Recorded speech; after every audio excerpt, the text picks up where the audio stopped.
আসন্ন রমজান মাসের আগে টিকে থাকার জন্য লড়াই করছে ভারতের পশ্চিমবঙ্গের রাজধানী কলকাতার নিউ মার্কেট এবং এর আশেপাশের ব্যবসায়ীরা।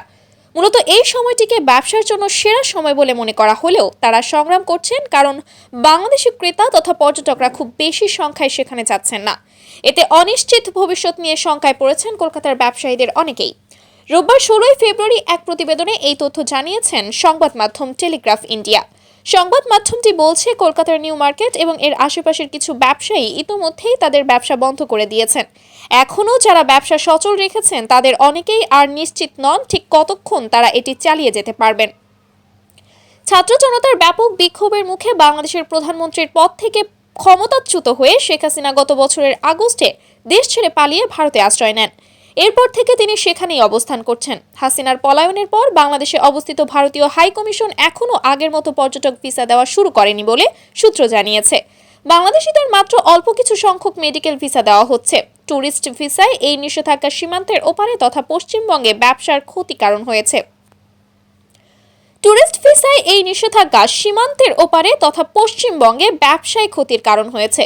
মির্জা গালির স্ট্রিটের ফ্রি স্কুল স্ট্রিট নামে পরিচিত বাজেট হোটেল গুলশান প্যালেসের লবি গত বৃহস্পতিবার বিকেলে খালি দেখা যায়।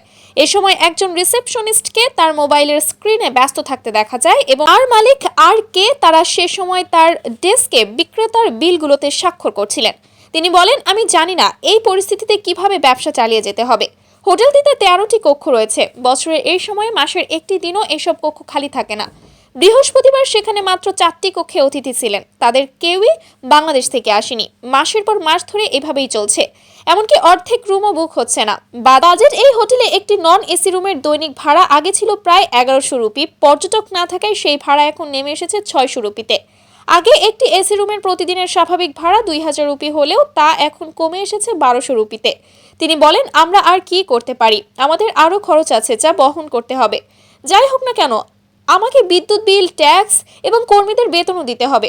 নিউ মার্কেটে সালোয়ার স্যুট বিক্রি করে এমন একটি দোকান হচ্ছে শৃঙ্গার। দোকানটির ভেতরে 4 জন লোক রয়েছেন, যারা সবাই দোকানের কর্মচারী। দোকানের ম্যানেজার বলছেন, ব্যবসা 75% কমে গিয়েছে। রমজানের আগে এমন দিনগুলোতে দোকানে ব্যাপক ভিড় দেখা যেত। দোকানে কাস্টমার ভরা থাকতো। 10 জনের মধ্যে 7 জনই ক্রেতা থাকতো বাংলাদেশ থেকে।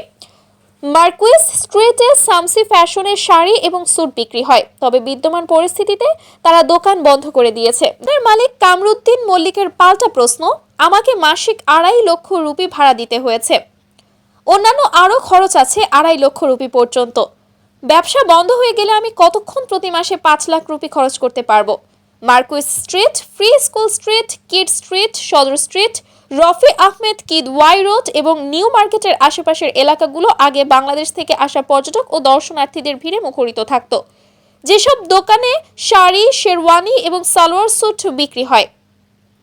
ভোজন রসিক সুস্বাদু বাংলা খাবারের আয়োজন করে সেসব হোটেল। এছাড়া আবাসিক বিভিন্ন hotel, guest house, travel agent, tour operator, currency changer এবং এমনকি রাস্তার বিক্রেতারাও সবই নির্ভর করে বাংলাদেশি পর্যটকদের ওপর। এখন সেখানকার নির্জন রাস্তা এবং খালি দোকানগুলো যেন এক সময়ের ব্যস্ত বাণিজ্য কেন্দ্রের বিষণ্ণ চিত্রটাকেই তুলে ধরছে।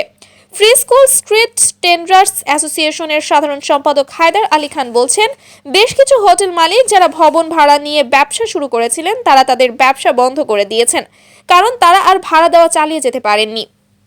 পরিস্থিতির উন্নতি না হলে আরও ব্যবসা বন্ধ হয়ে যাবে।